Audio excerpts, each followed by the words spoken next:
최영우의 시사 포커스 1540. 네, 오늘은 인봉기 행장 스티브 강 부회장 그리고 주영석 부국장 세 분 모시고 이야기를 나누고 있습니다. 이 프로그램은 유튜브 RKTV 3700을 통해서 라이브로 시청하실 수 있습니다.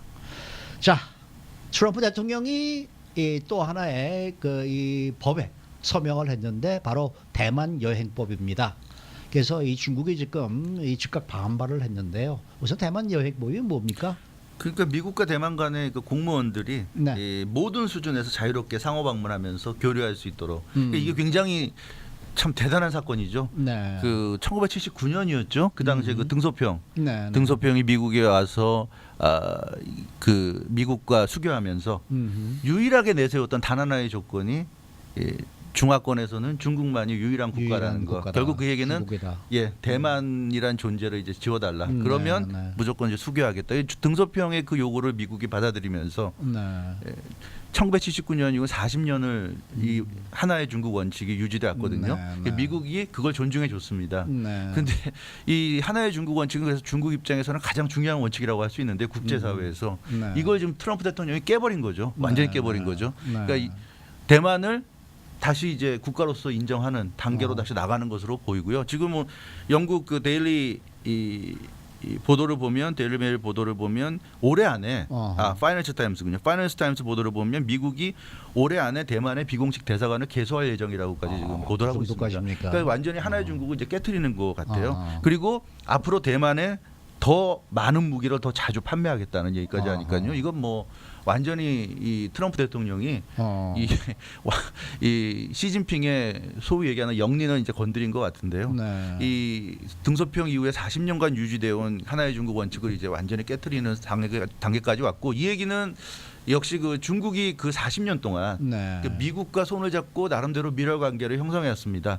미국이 중국을 키워주면서 당시만 해도 79년이니까 미소 냉전 시대였죠. 네, 네. 그래서 중국을 미국과 이제 수교해서 미국 편으로 만들면서 소련을 견제했던 것이고요. 네. 그러면서 이제 중국이 또 등소평이 시장 경제 도입한다고 그러지 않았습니까? 네. 경제 개혁 개방으로 간다고 해서 그걸 이제 미국이 끌어줬고, 또 그렇게 함으로써 미국은 중국이라는 세계의 최대 공장을 얻은 거죠. 네. 인건비 싸고 아주 값싸게 이제 물건을 만들어낼 수 있는. 그래서 중국은 미국의 도움을 받아서 경제 성장하고, 미국은 중국에 공장 지어서 중국에서 값싼 물건 만들어내고, 서로가 이제 윈윈을 해왔는데, 그러면서 40년을 끌어왔는데 이제 지금은 너무 커졌죠. 중국이. 네, G2가 됐고요. 네. 뭐 시진핑이 지금 중국몽을 내세우면서 노골적으로 네. 그러지 않습니까? 앞으로 2049년 40년인가요? 네. 예, 그 정도쯤 되면 이제 중국이 세계 최강의 국가가 될 거다. 네. 그러면서 아주 노골적으로 중국이 지원이 되는 그것을 이제 바라보면서 계속 전진하고 있는데, 이제 이러다 보니까 트럼프 대통령 입장에서는 안 되겠다. 이쯤에서 중국을 이제 확실하게 누가 넘버원인지를 보여줘야 되겠다는 네, 그런 네. 칼을 빼드는 것 같아요. 그래서 대만 여행법 서명했고, 더군다나 대만 여행법 서명한 시점이 시진핑이 주석이 되기 바로 전날이었어요. 네. 그러니까 정말 남의 집 잔치집에 완전히 그 초를 뿌렸네. 초를 뿌리듯이 정말 네. 그 밥상 위에 침을 뱉듯이 정말 그런 행위를 했고요. 왜냐하면 이게 연방하원을 통과한 게 1월이었고요. 네. 연방상원 통과한 게 2월이었거든요. 네, 네. 그러니까 굳이 꼭 지금까지 기다릴 필요가 없었는데. 그렇죠. 예, 자유롭게 그냥 사인할 수 있었는데, 시진핑이 주석이 되려고 하는 직전에 사인을 함으로 해서 네. 완전히 시진핑 정말 그 속된 말로 트럼프 닮네요. 닮죠. 완전히 네. 시진핑의 뺨따기를 때린 듯한 그런 행동을 한 거고요. 네. 그래서 이제 앞으로가 중요한데, 지금 뭐 수입 철강, 수입 알루미늄 가지고 미국이 이제 게임을 하지 않습니까? 네. 지금 수입 철강, 수입 알루미늄 때문에 20%, 25%, 10% 관세 부과한다고 그랬는데, 네. 여기에 대해서 세계 모든 국가들이 반발하니까 뭐라고 그러냐면, 오케이, 중국이 지금 말썽을 일으키고 있고 중국이 세계 무역 질서를 어지럽히고 있으니까 이 중국에 대해서 이 미국과 같은 스탠스를 한다면 관세를 없애주겠다. 이래가지고 호주가 관세가 풀렸는데, 지금 오늘 보도 나온 걸 보면 호주가 가장 먼저 거기에 억울했다고 합니다. 호주는 네. 이제 미국과 같은 편에서 중국에 대해서 이제 싸우겠다. 그래서 호주 풀어줬고요. 네. 한국, 유럽연합, 일본도 트럼프 대통령이 똑같은 조건을 얘기한다고 합니다. 그러니까 중국이 세계 무역 질서를 교란시키고 있다는 것을 인정을 하고 미국 쪽에서 가지고 중국과 싸운다면 풀어주겠다. 굉장히 트럼프 대통령이 제가 생각한 이상으로 좀 전략적으로 움직이고 있지 않은가. 그래서 이 전 세계 모든 나라들이 지금 이 트럼프 대통령의 이런 전략 속에서 이 미국 편에 쓸 수밖에 없는 쪽으로 좀 가는 것 같고요. 그러니까 중국이 굉장히 국제적으로 경제적으로 고립되는 네, 그런 양상으로 가고 있는데 이게 참 이 대단한 지금 우리가 또 이 미중 관계의 어떤 변화의 시기에 우리가 지금 또 놓여 있지 않은가 저는 그런 생각을 좀 해보게 됩니다. 네, 회장님 어떻게 생각하십니까? 그 아까 말씀하셨듯이 1979년에 미국하고 대만이 단교되면서 제가 그때 대만에 있던 이제 친구들이 한국에 있는 동료들한테 보낸 편지를 몇 장 봤어요. 정말 피눈물을 흘리면서 혈맹이었던 미국이 우리를 그렇게 믿던 미국이 우리를 버리는구나. 그런 눈물. 진짜 그 편지를 읽으니까 야, 이 사람들이 얼마나 미국에 대해서 얼마나 원망을 했는지. 그렇지만 미국이 그렇다고 해서 버린 건 아니고 여행도 뭐 외교 관계는 없지만 그 상업 대표부를 통해 갖고 다 올 수 있게 하고 또 무기 지금까지도 계속 미국 무기 팔고 왜냐면 대만이 지금 미국 무기를 제일 많이 사가는 나라 중에 하나고요. 또 재미있는 게 대만 영토에 제일 중국하고 가까운 게 마조도라고 있죠. 마조도가 우리 백령도하고 북한보다 더 가깝습니다. 그건 뭐 20마일밖에 안 돼요. 그 마조도를 중국이 점령을 못해요. 그리고 대만 내 젊은이들이 거기도 대만 젊은이들이 왜 있죠? 의무 아닙니까? 의무하면 거기서 교대로 그 마저도에 파견돼서 거기서 근무하고 돌아와서 이제 얘기니까 아주 우리는 뭐 대만이 그냥 중국에 합친 것 같았지만 사실은 저 대결 관계가 계속되어 있었고 그리고 지금 아까도 우리가 잠깐 지나간 지금 트럼프 대통령이 취임하면서 한 얘기가 하나하나 지금 다 오고 있습니다. 대통령 우리 기억하시면 대통령이 취임했을 때 우리 중국의 하나의 중국 정책이 우린 난 안 하겠다 하고 틀림없이 재출마도 그랬다가 중국에서 강력한 하니까 막 그게 아니고 뭐 어쩌면 뒤를 끌었지만 틀림없이 하나의 중국 안 하겠다고 얘기한 바가 있어요.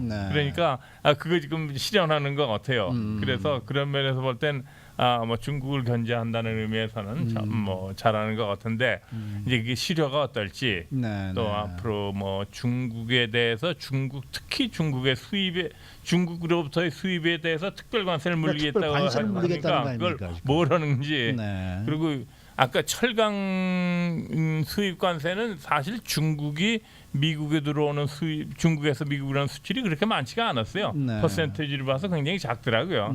그러니까 다른 걸 이제 미국 일반적인 수입 역조에 대해서 아마 관세를 부과할 것 같으니까 특히 뭐 저 지적 재산권하고 그러니까 지금 앞으로 중국하고 미국이 또 어떻게 싸움이 일어날지 한번 또 여러 가지 우리가 재미있게 관찰하고 있을 것 같습니다. 이번 법안의 중요한 점이요. 사실 구제력이 없는 이제 non-binding agreement라고 해서 굉장히 상징성 있는 법안이거든요. 그래서 사실상 이게 통과가 됐다고 해도 이 뭐 서류 이제 공무원을 교류를 그거를 강제로 실행하는 건 없어요. 물론 이제 그 요번에 트럼프 대통령이 사인을 했기 때문에 상징성이 굉장히 크죠. 그러니까 사인했기 때문에 당연히 뭐 그렇게 실천은 안 할 수도 있겠지만 그래도 그런 쪽으로 나도 생각하고 있다라고 해서 충분히 아까 말씀하신 것처럼 뭐 중국에게 한 펀치를 날린 거죠. 하지만 이제 대만 쪽에서 봤을 때 그리고 지금 미국 안에서도 대만 커뮤니티의 정치력 신장이 굉장히 크고 있거든요. 그리고 뭐 여러 의원들도 있고 그리고 중국 연방 의원 뭐 상원 의원들도 그런 대만 커뮤니티에게 되게 그 지지를 많이 하고 있고 이렇기 때문에 이런 게 연방 의회에도 통과가 된 것 같고요. 요번에 또 트럼프 대통령도 이번 중국을 좀 이렇게 압박할 수 있는 기회다라고 해서 물론 이제 구속력이 없는 법안이지만 그래도 사인을 한 것 같습니다. 근데 뭐 사실 중국이 그동안에 뭐 남중국의 이 영유권 뭐 분쟁도 일으켰고 여러 가지로 지금 미국의 이 정말 뭐랄까요, 뭐 쉽게 얘기해서 코털을 좀 건드린 게 여러 번 있었거든요.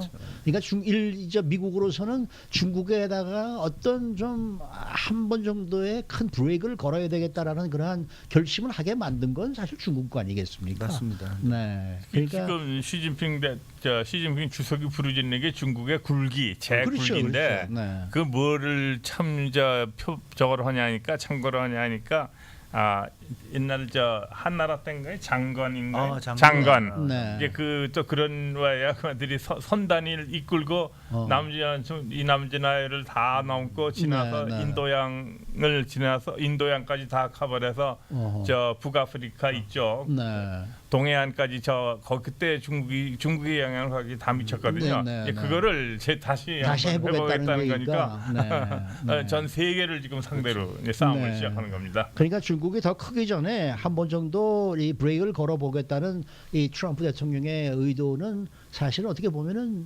이해가 갈 수 있다라는 그러한 생각이 좀 들기도 합니다. 그리고 이게 참 타이밍이 좋은 게 이 사실 중국이 이렇게 팽창 야욕을 드러내면 멀리 떨어져 있는 국가도 그렇지만 주변에 있는 국가들은 사실 굉장히 이 좀 두렵기도 하고 한편으로는 참 좋진 않거든요. 네. 이 중국이 팽창하게 되면 역사적으로 봐도 그렇고 주변 국가들이 그 영향을 받을 수밖에 없어요. 그러니까 이 주변 국가들 특히 뭐 좀 앞서 말씀하신 동남아 같은 경우도 뭐 필리핀이나 인도네시아나 이런 국가들이 결코 기분이 좋지는 않거든요. 이제 그런 차원에서 트럼프 대통령이 이런 식으로 나오면 사실은 굉장히 이런 트럼프 대통령의 이런 그 중국을 대하는 방식에 동조할 가능성이 있죠. 인도네시아 같은 경우가 지금 아세안 동남아 국가연합에 인도네시아가 호주와 지금 손을 잡으려고 하고 있어요. 호주한테 아세안에 가입해라.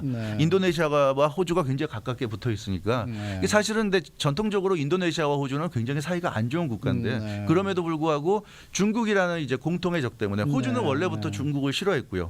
그러니까 이제 인도네시아가 호주한테 아세안 가입해서 같이 하자 이렇게 얘기하고 있는데 이런 것을 보면 이미 전 세계적으로도 중국의 이런 1대1로를 통한 확장 공세에 많은 국가들이 경계심을 갖고 있어요. 네. 그걸 정확히 트럼프 대통령이 지금 찌르고 있는 것이 아닌가. 그런 점에서 이게 상당히 성공할 수 있는 가능성이 있지 않나. 저는 뭐 그런 생각을 해봅니다. 어쨌든 뭐 하나의 중국 원칙을 이렇게 한번 흔들어본 그러한 경고가 아니었나 이런 생각이 듭니다. 자, 잠시 전화 말씀 듣고 돌아옵니다.